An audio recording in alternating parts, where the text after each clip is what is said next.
Seperti yang umum ketahui, bulan Oktober pastinya menjadi bulan perhatian buat rakyat Malaysia. Ini kerana bulan ini kita akan menyaksikan berlakunya sidang belanjawan 2025. Jadi ini adalah antara garapan tumpuan yang dilaksanakan oleh Ringgit untuk belanjawan kali ini. Pertama, sudah semestinya kita nak tengok berapa peruntukan tahun ni. Kalau anda nak tahu, sejak 2020 lagi, peruntukan kita sentiasa naik tau, tanpa gagal. Sebagai contoh yang boleh saya berikan adalah pada tahun 2023 sekitar 388.1 bilion ringgit Malaysia, diikuti 2024 393.8 bilion ringgit Malaysia. Kalau 2024 sini kita dapat tengok untuk perbelanjaan mengurus negara telah meletakkan sebanyak 303.8 bilion, diikuti dengan pembangunan pula 90 bilion ringgit Malaysia. Jadi untuk 2025 ni kita nak tengoklah, adakah bajet negara semakin tinggi? Bila semakin tinggi, benda ni secara langsung akan memaparkan komitmen negara dalam meluaskan lagi keperluan asas rakyat, tidak hanya rakyat tapi pembangunan, aktiviti ekonomi, perniagaan, perdagangan, semua itulah. Jadi kita tengok apa bajet kali ini. Tumpuan selanjutnya, kita takkan larilah dengan kos sara hidup rakyat negara. Sebab apa? Walaupun kita punya ringgit semakin mengukuh, paras inflasi kita masih ditakut 1.9% hingga 2% dan OPR kita kekal 3.0% sejak Mei 2023 lagi. Kita kena sedar kos sara hidup kalangan rakyat negara masih lagi terbeban, masih lagi tinggi. Terdapat laporan menyatakan 53% rakyat negara masih bergantung sepenuhnya kepada gaji mereka, dan sebahagian daripada peratusan itu menggunakan perbelanjaan melebihi daripada pendapatan yang mereka raih. Maknanya mereka berhutang. Ini secara tak langsung menunjukkan tekanan kos masih lagi memberi bebanan kepada sebahagian rakyat negara. Dan lebih memilukan, laporan juga turut menyatakan 33% rakyat negara hanya mampu menyimpan lebih sedikit, iaitu RM500 Malaysia sebulan. 33% saja. Jadi melihat kepada isu kos sara hidup ni, kita nak tengoklah apa tindakan lanjut pentadbiran dalam meluaskan lagi akses bantuan ke, akses subsidi ke. Kita tengok apa lagi yang mereka boleh buat. Tumpuan ketiga adalah cukai negara. Seperti yang kita tahu, dalam pencukaian ni semua pihak nak tengok apa lagi cukai baharu yang akan diperkenalkan, yang akan dikuatkuasakan oleh pentadbiran negara, dan apa pula jenis cukai yang akan diperluaskan, yang akan diberi perincian lanjut tentang pelaksanaannya. Benda-benda tu yang sekarang orang nak tengok. Sebagai perbandingan untuk belanjawan 2024, kita tahu terdapat beberapa cukai telah dikuatkuasakan. Antaranya adalah cukai perkhidmatan telah naik kepada 8%. Perkara ni sebenarnya tak termasuk dengan beberapa sektor ekonomi lah, seperti khidmat makanan, telekomunikasi. Selanjutnya, cukai keuntungan modal berkadar 10% dilaksanakan Mac lalu, diikuti cukai barangan bernilai tinggi serta cukai minimum global ke atas syarikat berpendapatan 750 juta euro yang akan dilaksanakan pada 2025. Disusui pembayar cukai yang memiliki pendapatan jualan tahunan lebih 100 juta ringgit Malaysia diwajibkan guna e-invoice mulai 1 Ogos 2024 lalu. Tambahan daripada pelaksanaan itu, orang ramai juga mesti nak tengok apa jenis cukai yang akan dinaikkan kadarnya. Sebagai contoh, Kementerian Kesihatan Malaysia telah memberi gambaran awal di mana cukai minuman bergula akan dinaikkan, di mana kadar baharu tersebut kita akan ketahui pada sidang belanjawan 2025 ni nanti. Perkara inilah antara sebabnya akan mempersiapkan para peniaga, pengguna dan pemain ekonomi lain akan kadar baharu, akan tanggungan baharu mereka untuk penjualan produk semua di pasaran kelak. Tumpuan keempat adalah sektor pendidikan negara. Untuk makluman semua, tahun lepas sektor pendidikan menjadi antara sektor yang menerima peruntukan tertinggi, iaitu sekitar 57.8 bilion ringgit Malaysia. Saya tahu sektor pendidikan ketika ini dalam usaha memacukan dasar pendidikan digital, dalam mengurangkan jurang kemahiran digital kalangan anak muda negara. Tapi saya kira untuk bajet kali ini, tumpuan adalah lebih kepada isu kecil-kecilan pendidikan. Berdasarkan laporan semasa, lebih 122,000 pelajar darjah 1 berdepan dengan masalah tidak reti membaca, tidak reti mengira. Ini secara langsung telah merecatkan perkembangan pembelajaran mereka.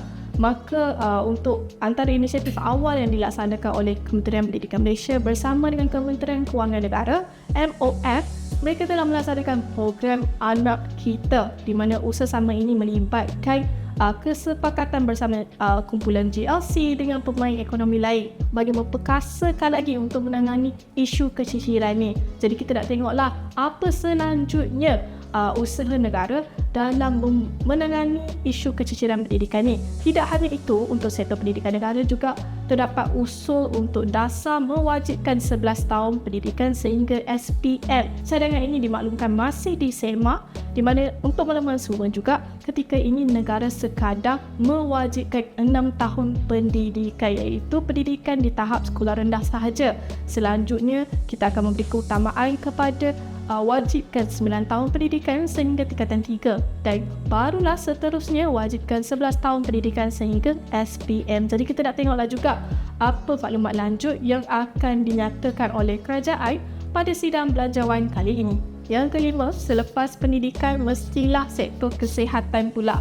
Kita nak tengok berapa pula bajet untuk sektor kesihatan pada tahun hadapan. Sebab kita tahu tahun lepas sekitar 41.2 bilion ringgit Malaysia telah diperuntukkan untuk sektor kesihatan negara dalam belanjawan 2024. Jadi pada belanjawan 2025 ni, berapa pula yang akan diberi dan apa lagi perluasan akses kesihatan yang akan dilaksanakan.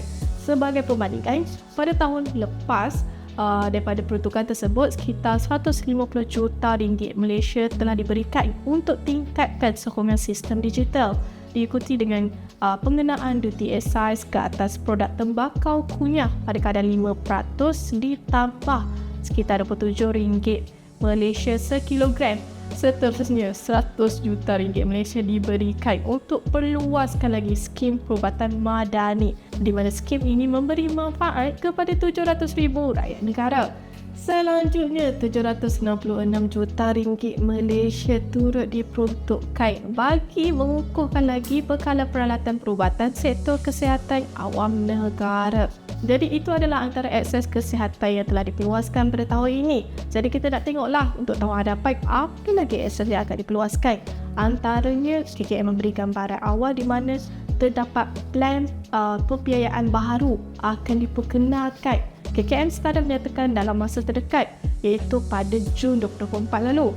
Jadi saya kira plan pembiayaan baharu ini mungkin akan diketengahkan pada sidang belanjawan kelak. Jadi kita nak tengoklah adakah berlakunya peningkatan kos ke atas rakyat negara atau sebaliknya. Tumpuan keenam adalah manfaat ke atas peniaga negara kita. Seperti di awal tadi saya sebutkan, walaupun inflasi kita kekal terkawal, OPR masih di paras 3.0%, namun untuk makluman semua, peniaga kita, pemain ekonomi kita adalah kebanyakannya berlatar belakangkan dalam sektor perkhidmatan. Maka secara tak langsung, peningkatan kos sememangnya berlaku dalam sektor ini. Jadi kita nak tengoklah apa tindakan lanjut yang dilaksanakan oleh pentadbiran negara. Sebagai perbandingan, pada tahun lepas, kerajaan telah memperuntukkan 40 juta ringgit Malaysia ke atas peniaga kecil yang khususnya dalam bidang makanan untuk berniaga dari rumah di bawah program Shop Malaysia Online. Malah kerajaan juga turut memendekkan tempoh memproses pensijilan halal daripada 51 hari kepada 30 hari. Tidak hanya itu, untuk memperkasakan lagi matlamat pendigitalan sejumlah 100 juta ringgit Malaysia, gerai pendigitalan telah diperuntukkan bagi memberi manfaat kepada usahawan, PKS dan pengusaha mikro negara. Maka kita nak tengok lagi apa perluasan lain yang diberikan oleh kerajaan, tidak hanya kepada contoh pengecualian cukai ke atau perluasan subsidi ke, sebab ini secara tak langsung akan merangsang lagi aktiviti ekonomi negara dan meluaskan lagi perdagangan negara dalam kalangan peniaga kita. Tumpuan ke-7 pula adalah melibatkan sektor pelancongan negara. Seperti yang kita tahu, tahun 2026 adalah tahun melawat Malaysia. Jadi kita nak tengoklah apa persiapan negara sebelum ke arah merealisasikan tema tersebut. Seperti yang kita ketahui, tahun lepas banyak peluasan pelancongan telah dilaksanakan, dan untuk tahun ini sahaja pada suku kedua sekitar 28.1 bilion ringgit Malaysia telah dibelanjakan oleh pelancong domestik negara kita dalam ekonomi setempat negara. Ini bermakna apa? Bermakna semakin ramai rakyat Malaysia melancong di dalam negara. Jadi sebagai perbandingan, apa yang berlaku tahun lepas adalah 350 juta ringgit Malaysia telah diperuntukkan untuk galakkan lagi aktiviti pelancongan negara, diikuti 80 juta ringgit Malaysia untuk mengekalkan lokasi bersejarah dan tapak yang berpotensi untuk diiktiraf oleh UNESCO. Tidak hanya itu, potongan cukai hiburan kepada 10% turut diberikan kepada artis antarabangsa dan acara hiburan lain bagi meluaskan lagi aktiviti seperti tayangan filem, acara sukan dan permainan di dalam Malaysia. Tidak hanya itu, peruntukan 160 juta ringgit Malaysia turut diberikan kepada industri kreatif di negara. Melihat pada peruntukan tersebut, secara langsung kita nak tengok jugalah apa lagi pengenalan baru ke, inisiatif baru ke, ataupun peluasan akses lain ke untuk aktiviti pelancongan negara. Macam mana kita nak memperkasakan, kita ambil contoh mungkin kita sebut tentang tayangan, filem, konsert, semua tu kita nak tengok ada tak peruntukan tambahan lagi, sebab benda-benda macam ni lah yang menggalakkan lagi perbelanjaan dalam ekonomi negara kita. Akhir sekali adalah tumpuan ringgit boleh fokuskan adalah kepada belia negara. Seperti yang kita ketahui, akses yang ini diperlihat adalah bukan sekadar pemberian voucher, bantuan tunai, tambahan e-kredit ke, tidak. Kita nak tengok lebih lagi, apa lagi sokongan yang boleh diberikan kepada belia negara kita. Antaranya adalah yang boleh saya garapkan seperti PTPTN telah melaksanakan program penstrukturan semula pinjaman. Ini secara tak langsung memberi kelebihan ruang dan waktu kepada para belia untuk melunaskan hutang mereka. Buat pengetahuan umum, sekitar 430,000 peminjam PTPTN tidak pernah bayar langsung pinjaman mereka. Saya kira mungkin ini dah bukan kalangan belia dah lah. Ini dah mungkin dah termasuk kategori yang dah dewasa. Tapi kita nak tengoklah juga apa solusi yang boleh diberikan oleh negara. Antara contoh lain yang boleh saya berikan adalah tahun lepas, belanjawan tahun lepas, kerajaan untuk tahun ini, mana-mana belia antara usia 18 hingga 20 tahun yang ikuti aktiviti sukarelawan bersama badan yang iktiraf kerajaan akan menerima ganjaran RM500 Malaysia. Jadi saya kira keperluan peluasan akses sebeginilah yang wajar diperkasakan. Maknanya ia tidak sekadar memberi manfaat dari segi tunai, tapi memberi manfaat kepada komuniti semula. Itu sahaja tumpuan yang digarapkan ringgit untuk prabelanjawan 2025 kali ini. Sekiranya anda memiliki sebarang komen, tanggapan ataupun pandangan sendiri, boleh sertakan di bawah. Tidak hanya YouTube, teruskan ikuti kita di X, ringgit.com, Facebook dan Instagram serta TikTok. Yes, itu sahaja daripada saya, Liana Samsudin. Kita jumpa lagi di episod akan datang. Bye!